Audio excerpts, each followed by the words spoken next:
व्यासगुरुपादनियाचरोति संहारे चापि यस्या दरिद्रमतिलक्ष्मीजलं व्यापाराः पश्यन्ति मध्यमातो विदुर्भवति देवीवर्णरूपा शाश्वतवाचः श्रीनाभिधिविशालान्ताः वर्णानां सिंहानां सानां च विसामपि मंगलानां च कर्तारो वन्दे माणिकाय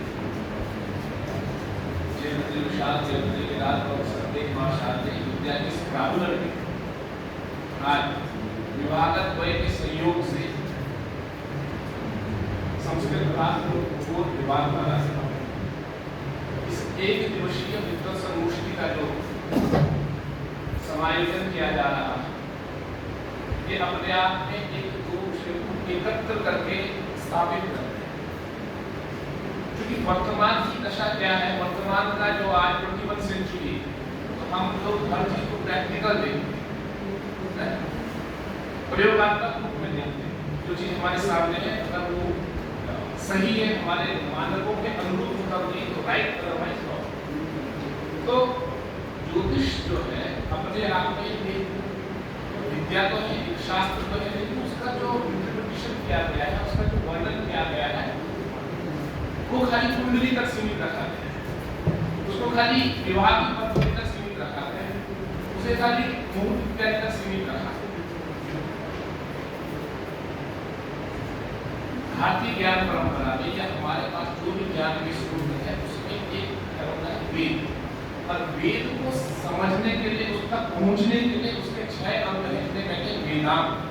और वेदांत में एक आता है ज्योतिष, शिक्षा, व्याकरण, छंद, निरुक्ति, ज्योतिष। अगर आप लोग थोड़ी भी शास्त्र के प्रति अगर जिज्ञासा होगी तो आप देखेंगे बर्मी से लेकर के और ये जितने भी पाश्चात्य जगत के विद्वान हैं उन्होंने किसी इंग्लिश में या किसी अन्य विषय में कार्य नहीं किया, उन्होंने हमारे वेदों में कार्य किया, हमारे उपनिषदों में कार्य किया, हमारे प्राचीन ग्रंथों में कार्य किया। और एक गंभीर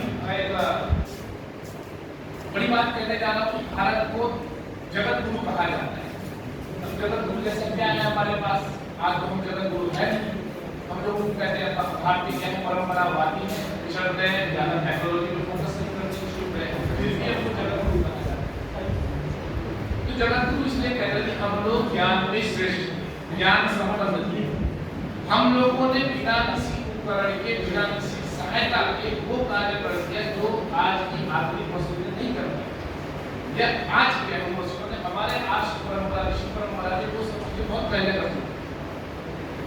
अभी हम देखें सॉफ्टवेयर आजकल बनता है ना, आजकल कैलेंडर को विश्व कैलेंडर जो है वो भारतीय पंचांग की देन है। अब आप इस चीज से बता नहीं सकते, कैलेंडर जो बना है भारतीय पंचांग के आधार पर, और ये रहा है पहले से, ये हमारी परंपरा में बहुत समृद्ध रहा है। तो हमारे जो संत ऋषिगण थे वो कभी बहिर्मुख साधनों की तरफ प्रवृत्त नहीं हुए कि अच्छा समाज बना कर, अच्छी दृष्टि अपने समाज बना कर। इवन ये सब होने के बावजूद ये हमारे जीवन को 4 कोटि में रखा गया था। तो मतलब एक वानप्रस्थ और संन्यास आश्रम की तरफ हमको वहां पे निर्देश किया कि आप भौतिक जीवन में रहिए, लेकिन तत्पश्चात आप अपने आत्मशक्ति का है उसको पहचानने का प्रयास करें। तो उसी भौतिक जीवन को यथावत रखने के लिए अनेक शास्त्र, अनेक विद्याएं हमारे पास, अश्वशास्त्र हमारे पास, घोड़े संबंधी जो जानकारियां होती वो हमारे पास, वैशंत्य शास्त्र हमारे पास, आयुर्वेद, इसको वैशंत्य ज्योतिष भी कहते हैं। ज्योतिष और आयुर्वेद का आपस में बताते हैं कि एक कसर चचेरा भाई जैसा संबंध है। लेकिन आज ज्योतिष को बस एक सीमा में देखा जाता है, हाँ पंडित जी ज्योतिष कुंडली इत्यादि करते हैं। मैं आपको यहाँ पर ज्योतिष विद्या में भूगोल एवं भौगोलिक परिवेश के हमारे मुख्य वक्ताओं का विशिष्ट वक्ता होने के नाते में आपको एक वायु चूंकि मैं दर्शन का छात्र हूँ शुद्ध रूप से, तो हर चीज में क्वेश्चन मार्क ऐसे में स्वीकार नहीं करूँगा कि आप ये कहते हैं हमने मान लिया, हम उसको मार्गों में उतारने का प्रयास करें। और ये जरूरी भी है, आप परंपरा की चीज को खोइए मत, किसी ने कह दिया नहीं उसको खोइए, उसको आप परंपरा में अपने मानकों में उतारिए। साइंस ये तो करती है, प्रैक्टिकल करती है, अगर प्रैक्टिकल सही होगा तो उसको स्वीकार करें। हमारे ऋषि मुनियों ने नियम बना दिए, नियम के बावजूद आज उसका समाज में गलत दुष्प्रचार किया जाता है। तो कहते हैं कि हम रूढ़िवादी होते, परंपरावादी। तो मैं आपके माइंड में क्वेश्चन मार्क खड़ा सिर्फ प्रश्न खड़ा करूंगा, क्या यह सत्य है? शुद्ध रूप से देखा जाए तो ज्योतिष वास्तव में ग्रह नक्षत्र इत्यादि का एक अंग है, लेकिन एक अंग ही है ऐसा नहीं कह सकते। अंग उसके साथ साथ उसके और अंग भी हो सकते। एक नियम है संस्कृत में, यथा नामानि स्तंभावं तादृशं प्राप्यते, यथा नाम तथा नाम के अनुरूप गुण होते हैं। हमारे यहाँ पे कहते हैं संस्कृत में कि आपका जो नाम है उसके अनुरूप आपकी संज्ञा होनी चाहिए, आपके जीवन में दिखना चाहिए, आपके व्यक्तित्व में, आपके व्यवहार में दिखना चाहिए। तो ज्योतिष ये जो नाम दिया गया है इसमें ज्योतिष नहीं है, वो आधा ज और य है, जो बना है ज्योतिष। और एक विषय है संस्कृत।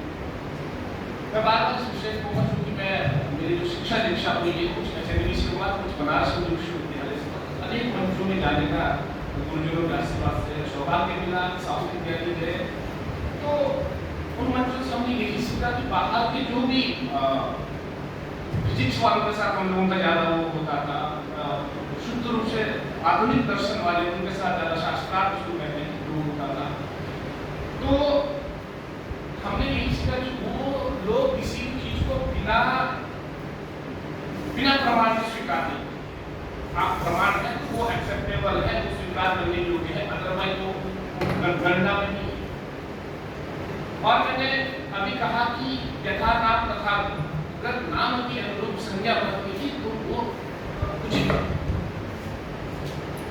संस्कृत की एक और समृद्ध परंपरा रही है कि उठा के कहीं से डाल दिया पूरा, ऐसा बिल्कुल वो एकदम रूट वाइज चलेगी। आप लोगों ने सिर्फ संस्कृत कथाएं सुनी है, आपने कहा ये संस्कृत, आप लोगों ने संस्कृत गर्व को नहीं कहा। इवन क्या मतलब भौतिक विज्ञान से मास्टर्स करें तो शायद वो एक भौतिक के पार्ट से मास्टर्स कर सकते हैं, आप केमिस्ट्री से करें 3-4 केमिस्ट्री के सब्जेक्ट से मास्टर्स कर सकते हैं। संस्कृत एक ऐसा वो है कि आप 62 सब्जेक्ट से मास्टर्स कर सकते हैं, 62 विषय से आप आचार्य कर सकते हैं, मास्टर्स की डिग्री पीएचडी, और उसको एक रूप में कहते हैं कि संस्कृत से पढ़ा। संस्कृत में पाठ तो संस्कृत की सबसे पहले किसी शब्द को बताने के लिए एक धातु और एक प्रत्यय की आवश्यकता है। धातु मतलब रूप जिसे कहते हैं, और सफिक्स जो प्रत्यय होता है उसके अनुरूप उसको रखा जाता है। तो ज्योतिष शब्द जो है उसमें एक धातु का भी नाम के अनुरूप उसको रखा गया है। तो एक युद्ध धातु से एक ऋषि प्रत्यय करके और प्रकार को चकार आदेश करके ज्योतिष ज्योतिष शब्द ये प्रक्रिया व्याकरण की हो गई। तो इसका जो व्युत्पत्ति लब्ध अर्थ जो निकलता है वो होता है ज्योतिषाम सूर्यादि ग्रहाणाम बोधकम शास्त्रम ज्योतिषी शास्त्र। शास्त्रार्थ शास्त्र, शास्त्र क्या है? जो आज्ञा, जो आपके आदर्शों को बताने का जो प्रयास करे वही शास्त्र। आपको एक नियमबद्ध रखे। देखो आहार निद्रा है वैद्य मंच सामान्य वेतन पशुभित नारायण, हमने पशुओं में अंतर क्या है? खाते वो भी हमने खाते, संतति उत्पादन उनका भी हो रहा है, हमारा भी हो रहा है, लेकिन हम लोगों में विवेक है, हम लोगों में मर्यादाएं, हम लोगों में संबंध है। तो ये सब शास्त्र के द्वारा हमको प्राप्त है। अदरवाइज पशु में समान बस एक पूछ मिली हम लोगों की।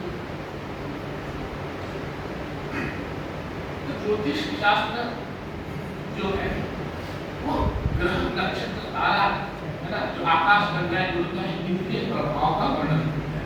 आप लोग सब प्रबुद्ध श्रोता है और पूर्व वालों से मेरा एक प्रश्न है, आपको पता है कि विश्व युद्ध के दौरान जापान के कुछ शहर एक नागासाकी एक हिरोशिमा, जानते हैं आप लोग? अमेरिका ने उन पे क्या किया? फूल गिराए थे, फूल गिराए थे उन पे, परमाणु बम गिरवाए थे और कई वर्षों तक उसका प्रभाव रहा। मान लीजिए इस चीज को, कई वर्षों तक वहाँ का जो रेडिएशन जो रहा वो दूषित रहा, वहाँ पे जो भी पैदा हुए जो भी रहा वो विपरीत होता गया। इसके पीछे कारण क्या है? हम पैदा हुए उत्तराखंड श्रीनगर में, सूर्य हमसे हजारों करोड़ों किलोमीटर दूर, चंद्रमा करोड़ों किलोमीटर दूर, राहु केतु का पता नहीं, बृहस्पति का पता नहीं, फिर भी ज्योतिषी ने कुंडली बनाई, पता है तुम्हारा राहु का बृहस्पति से। और एक उदाहरण से फ्रीजर एसी होता है, एसी संपर्क में जितना भी एरिया आएगा वो उसको ठंडा करेगा, ये उसका स्वभाव है। और वही आपने हीटर ऑन कर दिया तो हीटर के संपर्क में जितना एरिया आएगा वो क्या करेगा, तो उसको गर्म करेगा। ये नेचर है उसका, उस यंत्र का। तो हम कहना श्रीनगर में वे हजारों करोड़ों किलोमीटर सूर्य दूर है, चंद्रमा दूर है, दूर है, लेकिन हमारे जीवन में सूर्य खराब है।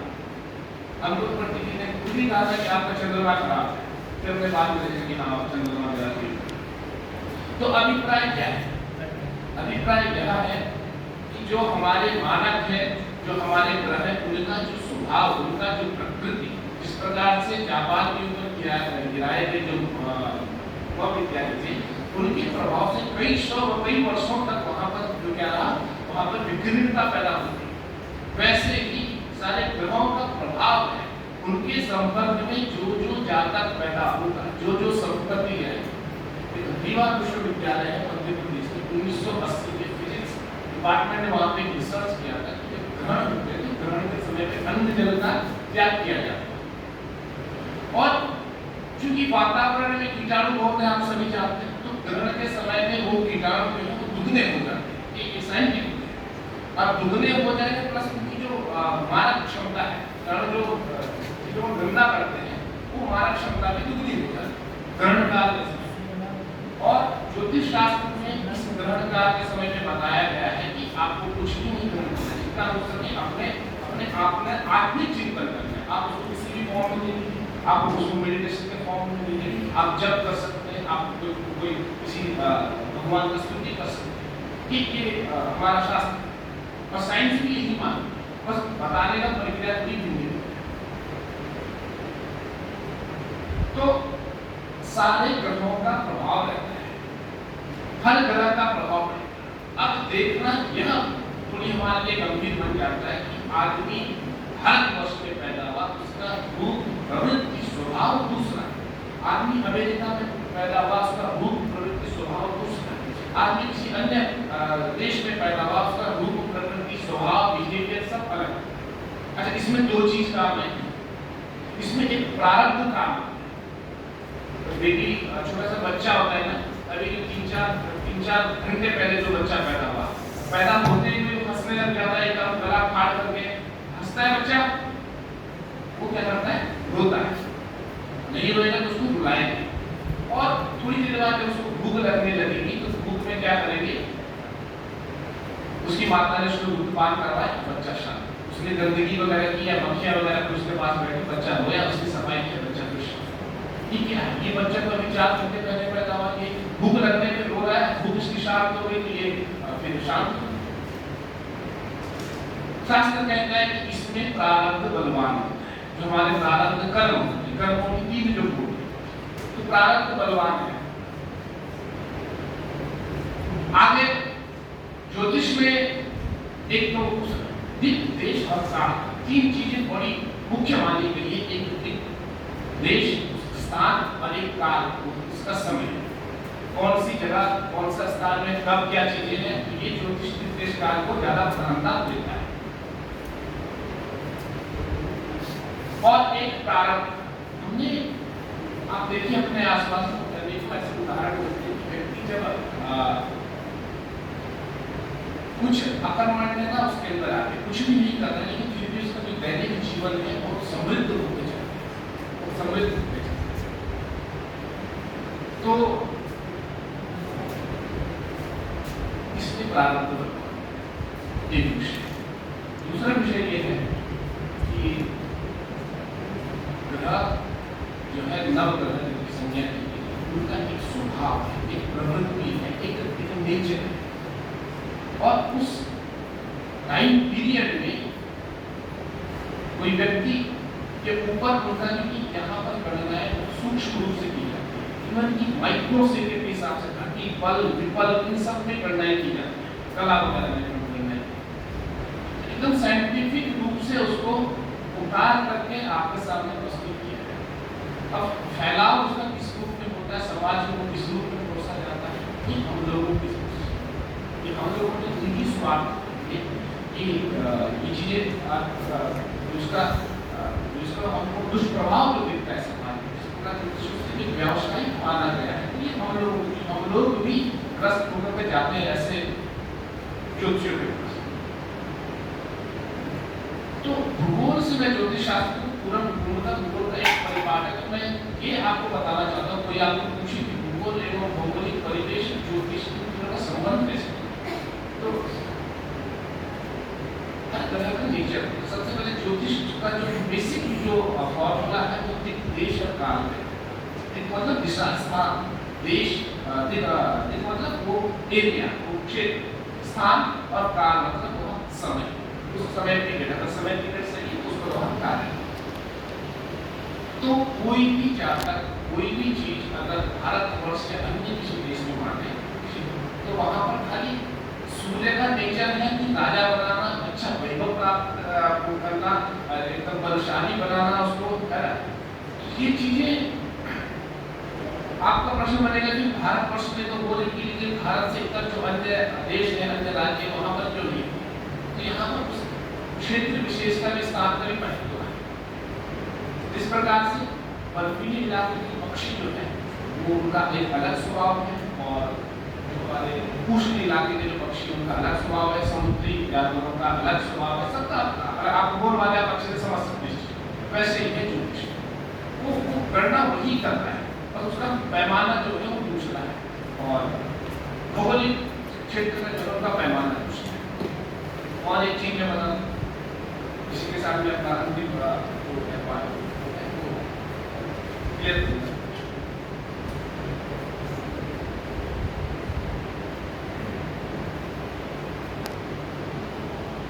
नवग्रह सब ग्रह का अपना स्वभाव, और स्वभाव के साथ साथ भी हम ऐसा नहीं कि हमारे कोई ग्रह खराब है, ज्योतिषी ने कह दिया कि अब आपका कुछ नहीं हो सकता है। तो मेरे पास ऐसे 3 केस है, मतलब उदाहरण है जो इस समय के डिस्ट्रिक्ट जज हैं और उनको बहुत अच्छे बनाना से ज्योतिषियों ने यही कहा था कि आप आपका जीवन में कुछ नहीं हो सकता। तो मेन आधार होता है गणना। सर्वप्रथम नवग्रहों का जो स्वरूप है वो हर स्थान विशेष के हिसाब से उसके अलग अलग फल प्राप्त होते। ये आप इस चीज को आप स्वीकार कीजिए, इस चीज के लिए बिल्कुल प्रामाणिक भी है। हर ग्रह का अपना अपना स्वभाव, लेकिन हर जगह वो घटे ऐसा संभव नहीं। थोड़ी अगर आप क्योंकि हर क्या सीमाओं में सीमा में हर वक्ता एक बंधा हुआ होता है, उसको सीमा का अतिक्रमण भी नहीं करना चाहिए। प्राय हम लोग का जो शब्द था वो भी चल रहा था। मैं बस आपको 2 लाइन यही कहना चाहूँ, जब भी समय मिले ज्योतिष को सिर्फ संस्कृत का पाठ समझ के मत जोड़िए। कई ऐसे एस्ट्रोलॉजर हैं, कई वैसे जो साइंस फील्ड के IT सेक्टर में बहुत अच्छा उनका डिबेट चलता है, बहुत अच्छा वो क्वेश्चन मार्क प्रश्न कराते हैं। एक चीज।